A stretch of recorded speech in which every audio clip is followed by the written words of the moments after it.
Hi, I'm Nan Simonson with Aging Powerfully with Nan, and I'm on a mission to create a movement.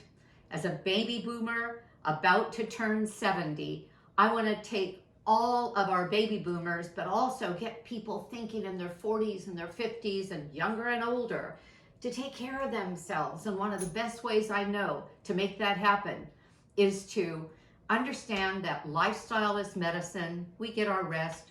We maintain our connections with other people. We get our movement, our exercise every day, and then that we eat in the best way we can. And one of the best ways we can is whole food, plant-based.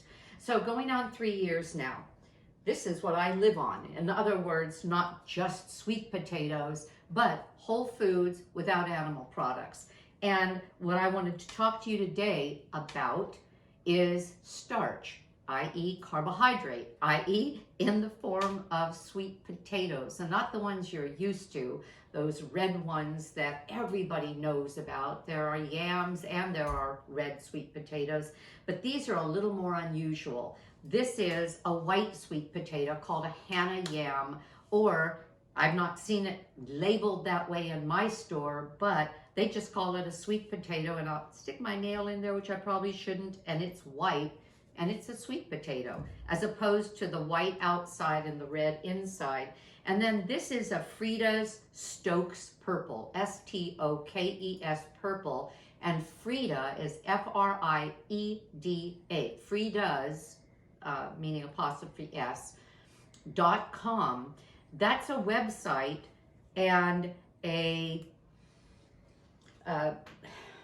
product purveyor that looks for unusual vegetables, highly nourishing vegetables. This sweet potato can be compared to a blueberry in terms of its excellence nutritionally because of what we call the anthocyanins, those phytochemicals that are produced by this deep purple flesh. I'm going to begin, as of today, showing you my salads for the next 30 days, and you're going to see that in every one of those gorgeous landscapes of a salad, I have this deep, beautiful purple because every day I have some of the Stokes sweet potato. What I do is what I did today. I had 2 of them. These are almost 1.5 pounds each, not quite. This is the Hannah yam, this is the Stokes sweet potato, and I bake them 400 degrees. They usually are baked for an hour. I take it back, 350 degrees for an hour. I've seen them promoted by chefs at the 400 degree level for an hour, but I think they get too dry on the outside, at least for me. So I do 350 for an hour, but I was out of the room and my husband set it thinking that it wasn't finished for another 30 minutes. I had already taken the purple out, and so this Hannah yam got an additional 30 minutes. So this was 1.5 hours at 350, and I'll show you the difference. I like my potatoes sliced and sometimes eaten as a snack. For example, and this is a great way to keep your weight down. Keep full, keep satisfied, and you're not going to want to eat richer foods. This entire potato, look at this. I don't think you could eat this in one sitting. This entire potato is maybe 420 calories. It's 10% protein, and it's loaded with fiber and phytonutrients. The Hannah yam is about the same size, about the same amount of calories. So this is my roasted bell pepper hummus that I always keep on hand. Look how pretty that is. That's something that I'll do in the middle of the day and have 1 or 2 slices of that if I'm hungry at 3 or 4 o'clock when some people are grabbing for the sweeter things. If I really want something sweet with a cup of herb tea, I'll cheat. And what I mean by that is I'll take one of the Hannah yam slices, and this one is rather firm. I'm going to compare it to the one that was baked 1.5 hours because this was only baked 1 hour. But I kind of like it like that. I like it even slightly crunchy. And I'm going to put something that some of you may not choose to do, and that is a little bit of nut butter on it. I've added protein, meaning the nut butter has protein. It has some healthy fat. And this particular brand, Nutso, is really interesting because it is made of cashews, almonds, Brazil nuts, flax seeds, chia seeds, hazelnut, pumpkin seeds, and a tiny bit of Celtic salt.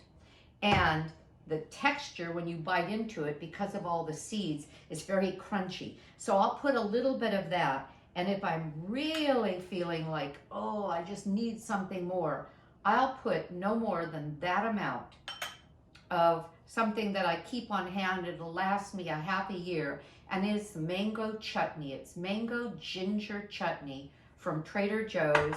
An entire tablespoon is 6 grams of sugar, which is very little, because this might be a teaspoon. I don't even know that it's a teaspoon. And this little snack, and I could spread it over more, would be enough to satisfy me, or maybe a second slice, but again, a very lean snack for the entire afternoon until dinner time. So let's take a look, excuse me. Let's take a look at this one that we cooked for an hour and a half. See, now it's, ooh, that looks really good. Okay, I'm going to show you how I store it in the refrigerator. That's a piece of Tupperware. I cut a bit of it off and I stand it up. This one, I stand it up, and this is how they stay in the refrigerator. If I cover them and seal them, they get weepy, they get too wet. So I let them stay open air in the refrigerator like that. These pieces, and you're gonna see it in my salads, I simply break up. Look at that purple. And I adore the flavor. You might have to get used to an unsalted, unsweetened, the purity of that kind of potato. However, Tim, with his sandwich every day, does the same thing, but he does it with a plain Yukon Gold or a purple potato that's steamed. And he'll put a little bit of pepper on it. And because we don't eat other processed foods, we don't eat rich foods, these foods taste like heaven to us. It's a matter of what we call neuroadapting, of what we get used to. Now this other one, because it's been cooked that extra amount of time, has become somewhat, caramelized. You can see that it's not as firm as this one, whereas this one is kind of, look how firm that is. I like the crunch to it. This one is almost like candy. Oh my goodness. Okay, when the camera goes off, I'm finishing that piece. Chef AJ, her favorite, and she eats 1 pound to 1.5 pounds of sweet potatoes a day. Her favorite is the Hannah yam, and if she cooks it to that degree, I can see why she loves it. That was really good. Okay, that's all I have to say about a simple food that you can keep on hand, that is less expensive than processed food, delicious. And I've had dinner parties where the tray looks exactly like that and the people are in heaven. A glass of wine and a sweet potato and some hummus. Who would have thunk? I hope you're going to have a great 2021. I know I'm going to. Bye, everyone. And remember, keep aging powerfully. Bye-bye.